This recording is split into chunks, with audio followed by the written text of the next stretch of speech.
Welcome to சினிமைக் channel. இன்றைக்கி நான் இந்த வீடியோவில் எந்த படத்தை பற்றி பார்க்க போகிறேன்னா, பொன்மேன் மலையாளத்தில் ரிலீஸ் ஆகிருக்க படத்தை பற்றி பார்க்க போகிறோம்.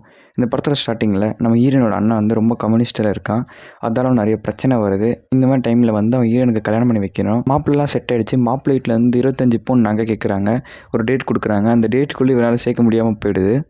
இந்த மாதிரி சுச்சுவேஷனில் அவர் ஃப்ரெண்ட் வந்து ஒரு ஐடியா கொடுக்குறாரு. என்னென்னா, ஒருத்தன் இருக்கிறான், அவன்கிட்ட வந்து நம்ம நகையை வாங்கிட்டு கல்யாணத்தன்னைக்கு மார்னிங் நகையை நம்மக்கிட்ட கொடுத்துருவான். அதே மாதிரி கல்யாணத்துக்கு முடிஞ்சவொடனே ஈவினிங் அவன் வந்து வாங்கிட்டு போயிடுவான். இது அவனோட வேலை அப்படின்னு சொல்கிறாங்க. அதை யாருன்னு பார்த்தா நம்ம ஹீரோ பேசில் ஜோசப்.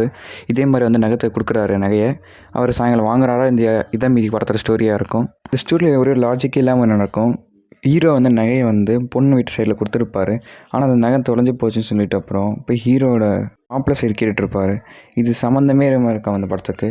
இந்த படத்தை நெகட்டிவ் என்னென்னு பார்த்தீங்கன்னா, ஸ்டோரியே கிடையாது. இது ஒரு ஸ்டோரின்னு சொல்லி எடுத்து வச்சுருக்காங்க. இதெல்லாம் உட்காந்து பார்க்க முடியுமான்னு கூட தெரியல. ஒரு சில பேர் மலையாள ஆடியன்ஸுக்கு செட் ஆகும்.